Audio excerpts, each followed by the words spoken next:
మీరు కూడా ఇదే మిస్టేక్ చేస్తున్నారా లిప్స్టిక్ అప్లై చేసినప్పుడు? ఎప్పుడు కూడా లిప్స్టిక్ అనేది డ్రై లిప్స్ పైన పెట్టకూడదు. పెడితే చూడండి ఎంత డర్టీగా కనిపిస్తున్నాయో లిప్స్. మంచిగా కనిపించాలి అంటే మనం 3 స్టెప్స్ ఫాలో అవుతే చాలు.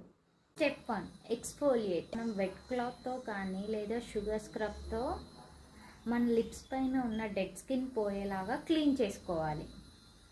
Step 2 moisturise. ఒక thin layer lip balm apply చేయాలి. అప్లై చేశాక 1 or 2 minutes వెయిట్ చేయాలి. ఒకవేళ ఎక్సెస్ ఉందనుకోండి టిష్యూతో క్లీన్ చేయాలి. స్టెప్ 3 లిప్స్టిక్ అప్లై చేయాలి. మరి ఎలాంటి లిప్స్టిక్ అప్లై చేయాలి డ్రై లిప్స్కి అనుకుంటున్నారా?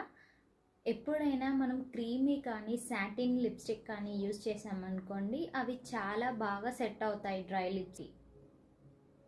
ఇప్పుడు మీరే చూడండి, ఈ 3 స్టెప్స్ ఫాలో అయ్యాక లిప్స్కి అనేది లిప్స్టిక్ ఎంత చాలా బాగా కనిపిస్తుందో.